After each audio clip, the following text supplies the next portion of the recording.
ஓம் சாந்தி.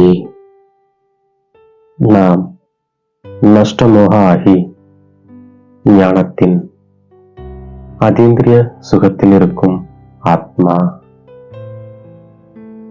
நாம் பரோபகாரி ஆத்மா. நாம் சரளத்தன்மை மற்றும் சகிப்புத்தன்மையுடைய ஆத்மா. நாம் அசரீரியாகி தந்தையை நினைவு செய்யும் பொழுது இந்த உலகம் நமக்கு முடிந்து போய்விடுகின்றது. தேகம் மற்றும் உலகம் நமக்கு மறந்து விடுகின்றது. நம்மை ஆத்மா என்று உணர்ந்து தந்தை யாராக இருக்கின்றார், எப்படி இருக்கின்றார் என்று புரிந்து அதே ரூபத்தில் நினைவு செய்வதற்காக நமக்கு மூன்றாவது கண் கிடைத்திருக்கின்றது. ஒரு தந்தையிடம் உண்மையான அன்பு இருக்கும் பொழுதுதான் இந்த மூன்றாவது கண் வேலை செய்கின்றது. நாம் யாருடைய பெயர் ரூபத்திலும் சிக்காமல் இருக்கின்றோம்.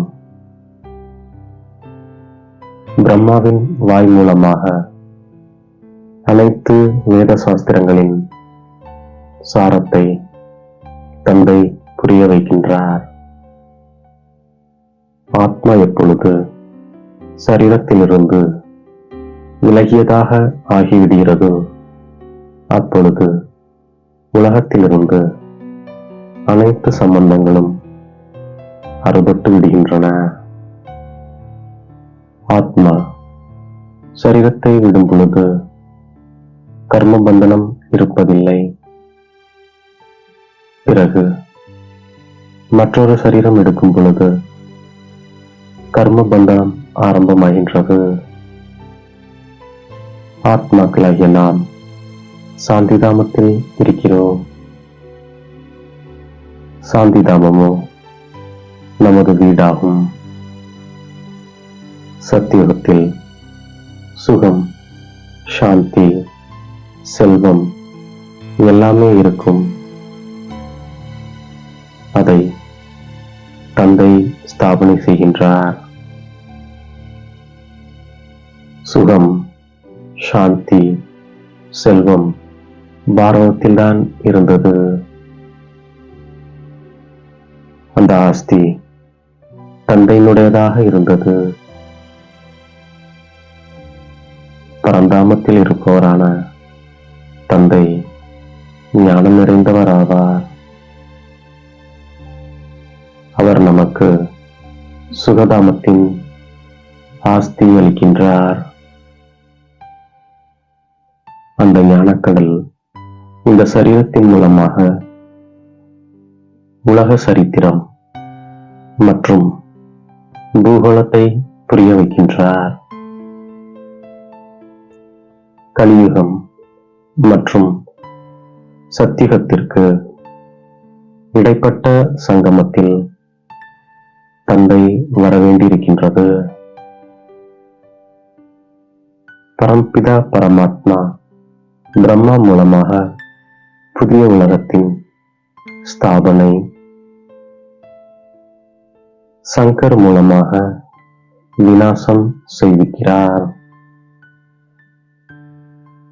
திருமூர்த்தியின் பொருளே ஸ்தாபனை, விநாசம் மற்றும் பாலனை என்பதாகும்.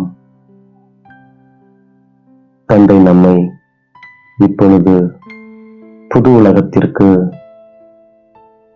தகுதியுடையவராக ஆக்கிக் கொண்டிருக்கின்றார். பாரதவாசிகளாகிய நாம் தான் தகுதியுடையவர்களாக ஆகின்றோம். இந்த சமயத்தில்தான் தந்தை வந்து ராஜயோகத்தை கற்பிக்கின்றார். உயர்ந்ததிலும் உயர்ந்தவர் பகவான் ஆவார்.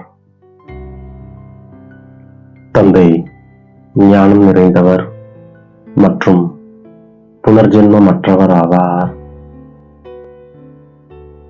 நாம் முழுமையாக யோகத்துடன் கூடிய நிலையில் இருப்பதாலும் தந்தையிடம் அன்பான புத்தி இருப்பதாலும் நமக்கு உயர்ந்த புத்தி இருக்கின்றது. நாம் ஒருவரை நினைவு செய்யும் பொழுது நம்முடைய பதித்தமான புத்தியானது பாவனமாக ஆகிவிடுகின்றது. நமக்கு ஒரே ஒரு பாடம்தான்,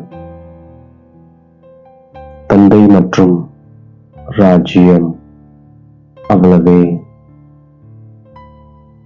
நாம் இப்பொழுது திருநேத்ரி திரிகாலதர்ஷியாக ஆகின்றோம். நமக்கு எல்லையில்லாத தந்தை கிடைத்திருக்கின்றார். பிறகு ஏன் நாம் மற்றவரிடம் மோகம் கொள்ள வேண்டும்?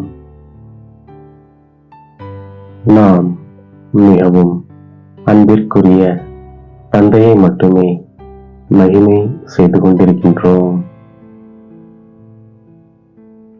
நாம் இறைமானவர்கள் ஆவோம்.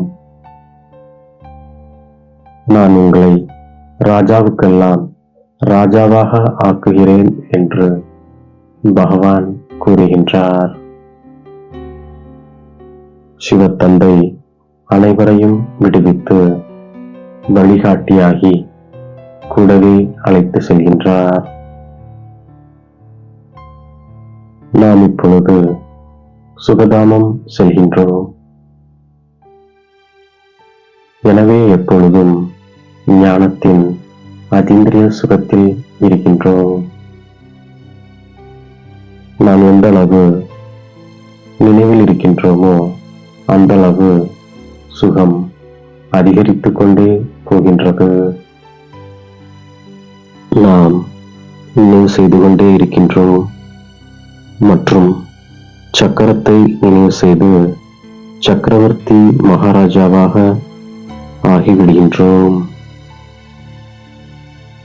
ஒரு நொடியில் ஜீவன் முக்தி, ஒரு நொடியில் ஏழையிலிருந்து இளவரசராக ஆகின்றோம்.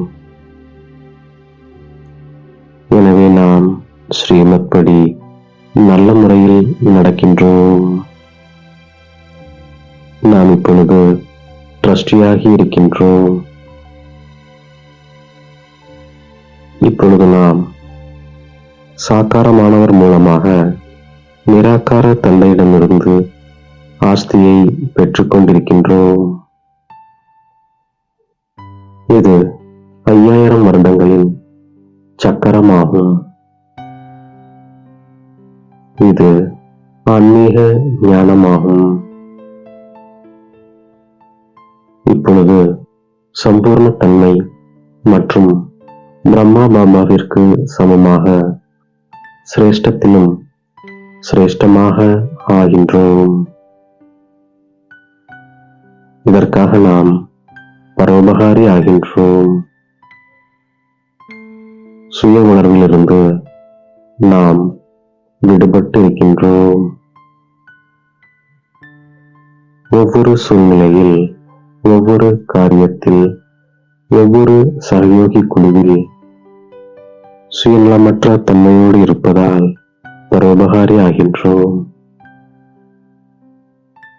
ஆகையால் நாம் சதா நம்மை நிறைந்திருப்பதாக அனுபவம் செய்கின்றோம். சதா பிராப்தி சுரூப ஸ்திதியில் நிலைத்திருக்கின்றோம். இந்த சீச்சி உடலிலிருந்து முழுமையாக நஷ்டமோக ஆகி ஞானத்தின் அதீந்திரிய சுகத்தில் நாம் இருக்கின்றோம்.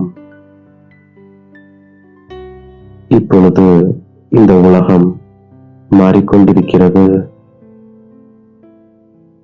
நாம் நமது சுகதாமம் செல்கின்றோம் என்பது நம்முடைய புத்தியில் இருக்கின்றது. நாம் ட்ரஸ்டியாகி அனைத்தையும் பராமரித்தபடியே நம்முடைய பற்றை நீக்கிவிடுகின்றோம். ஒரு தந்தையிடம் உண்மையான அன்பு கொள்கின்றோம். பிரம்மா பாபாவிற்கு சமமாக சிரேஷ்டத்திலும் சிரேஷ்டமான சித்திரத்தை உருவாக்கக்கூடிய பரோபகாரி ஆத்மா நாம். சர்வம்ச தியாகியாகி சரளத்தன்மை மற்றும் சகிப்புத்தன்மை என்ற குணத்தை கொண்டிருக்கும் ஆத்மா நாம். நம்மை தேடி கண்டெடுத்த இனிமேலும் இனிமையான தாயும் தந்தையுமாகிய பாப் தாதாவிற்கு கோடான கோடி நமஸ்காரங்கள். ஓம் சாந்தி.